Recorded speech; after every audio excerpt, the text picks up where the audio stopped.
మంత్రుల మధ్య పంచాయతీలో ఒక ఆఫీసర్ బలైండు. ఆయన యాదగిరిగుట్ట ఈవో రామకృష్ణారావు. మనం 3 డేస్ బ్యాక్ చూసినాం. మంత్రులంతా యాదాద్రికి పోయిండ్రు. సీఎం రేవంత్ రెడ్డి దంపతులు, ఉత్తమ్ కుమార్ రెడ్డి, కోమరెడ్డి వెంకరెడ్డి, దేవాదాయ శాఖ మంత్రి కొండా సురేఖ, ఇటువైపు డిప్యూటీ సీఎం బట్టి విక్రమార్క. వీళ్ళందరూ యాదగిరిగుట్టకు పోయినప్పుడు ఏం జరిగిందో కూడా మీరు చూసిండ్రు. అందరూ ఉత్తమ్ కుమార్ రెడ్డి ఒక దగ్గర ఉన్నారు. ఉత్తమ్ కుమార్ రెడ్డి, సీఎం దంపతులు, తర్వాత కోమరెడ్డి వెంకరెడ్డి, వీళ్ళందరూ ఒక ఎత్తైన సీట్లలో కూర్చున్నారు. ఈ ఒకవైపేమో బట్టి విక్రమార్క కింది కూర్చున్నారు, బాగా డౌన్లో కూర్చున్నారు. ఇంకో పక్కనేమో కొండా సురేఖ డౌన్లో కూర్చున్నారు. దీని మీద వివాదం రాసుకున్నది కావాలని ఒక దళితుణ్ణి, సేమ్ టైం ఒక బీసీ మహిళను కింద కూర్చోబెట్టి ఒక సామాజిక వర్గానికి సంబంధించిన వాళ్ళు మాత్రమే పైన కూర్చున్నారు. కావాలంటే దాన్ని అడ్జస్ట్ చేయొచ్చు.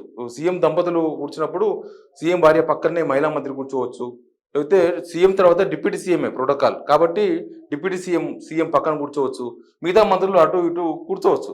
కానీ అక్కడ అట్లా కూర్చోలేదు. ఆ ఫోటో, ఆ వీడియో ఫుల్ వైరల్ అయిపోయినాయి. పెద్ద వివాదం రాజేసింది.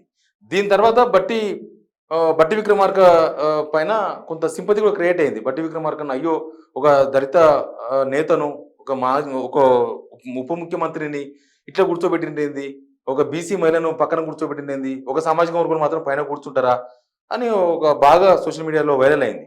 దీని తర్వాత బట్టి విక్రమార్క ఒక క్లారిటీ ఇచ్చిండ్రు. నేనే కావాలని కూర్చున్నా, నేనే భక్తి భావంతో అప్పుడు పాదయాత్ర చేసినప్పుడు లక్ష్మీ నరసింహస్వామికి మొక్కుకున్నా కాబట్టి అందులో భాగంగా నేను కింద కూర్చున్నా అన్నారు. నిజానికి ఒకవేళ బట్టి విక్రమార్క చెప్పింది నిజమైతే, బట్టి విక్రమార్కనే కావాలని కింద కూర్చొని ఉంటే ఈ వివాదం ఇక్కడితోనే సమసిపోయేది. కానీ ఇక్కడ ప్రభుత్వం తీసుకున్న ఒక నిర్ణయంతో బట్టి విక్రమార్క చెప్పింది అబద్ధం, అక్కడ ఏదో జరిగింది అనేది మాత్రం మళ్ళీ తెర మీదకి వచ్చింది. యాదాద్రి ఈవో రామకృష్ణారావును అక్కడి నుంచి ట్రాన్స్ఫర్ చేసింది.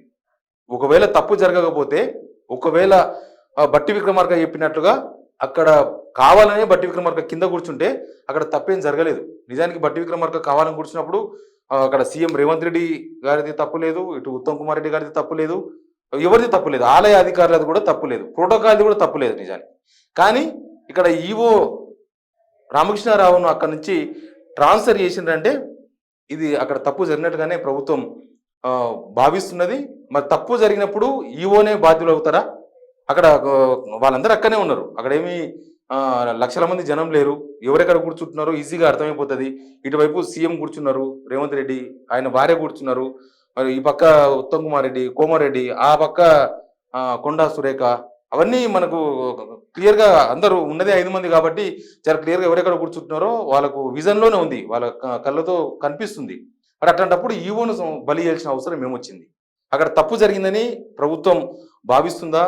లేకపోతే మంత్రులు ఉత్తమ్ కుమార్ రెడ్డి, కోమారెడ్డి, ముఖ్యమంత్రి వీళ్ళంతా నిజంగానే ఇక్కడ తప్పు జరిగిందని అనుకుంటే ఖచ్చితంగా వీళ్ళు కూడా తప్పు చేసినట్లే. అక్కడ నిజానికి ఒక టెంపుల్లో సమానమైన చైర్లు లేనప్పుడు అందరు కింద కూర్చోవచ్చు, లేకపోతే అందరు సమానమైన ఎత్తులో కూర్చోవచ్చు. ఒక వార్త కూడా చూసినాం, ఒక 10 కుర్చీలు, సమాన ఎత్తులో ఉన్న 10 కుర్చీలు ఆర్డర్ చేసి నిన్న హుటాహుటిన యాదాద్రి టెంపుల్ వాళ్ళు తెప్పించారట. అంటే యాదాద్రిలో కూర్చోవడానికి కనీసం కుర్చీలు కూడా లేవా? ఒక పెద్ద టేబుల్ కూడా లేకపోయిందా?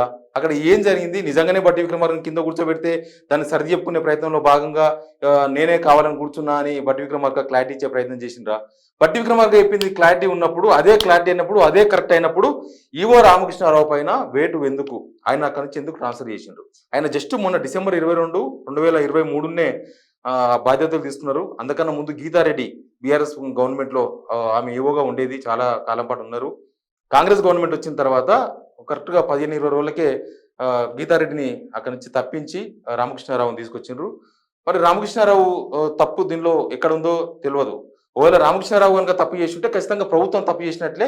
ప్రభుత్వం కూడా ఇక్కడ తప్పు జరిగిందని ఒప్పుకోవాల్సిన అవసరం, ఆవశ్యకత ఉంటుంది. ఎందుకంటే వాళ్ళు కూర్చున్నది ఒక దగ్గర కావచ్చు, ఒక భక్తి భావమైన కార్యక్రమం కావచ్చు, కానీ కనిపిస్తున్నదంతా కూడా రాష్ట్ర ప్రజలు చూస్తున్నది వీళ్ళను.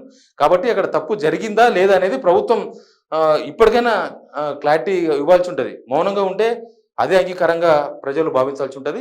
కాబట్టి అట్లాంటి ప్రోటోకాల్, మినిమం ప్రోటోకాల్, ప్రతిపక్షాల పైన ప్రోటోకాల్ పాటిస్తలేరని, ప్రతిపక్షాల ఎమ్మెల్యేలను పిలుస్తలేరని, ఇట్లాంటివి చాలా ఇష్యూస్ ఉన్నాయి. కానీ ఇక్కడ ఒక డిప్యూటీ సీఎం, అది కూడా ఒక దళిత నేతకు, ఇటు బీసీ మహిళకు నిజంగా అట్లాంటి ఇబ్బంది కలిగింది అక్కడ. ఆ ఇబ్బందికి జరగలేదన్నప్పుడు ఈవోని అక్కడి నుంచి ట్రాన్స్‌ఫర్ చేయాల్సిన అవసరం లేదు. ఈవోని ట్రాన్స్‌ఫర్ చేసిండంటే ఖచ్చితంగా అక్కడ తప్పు జరిగినట్లుగానే ప్రభుత్వం భావించినట్లుగా మనం కూడా చూడాల్సి ఉంటది. Stay tune to signal TV.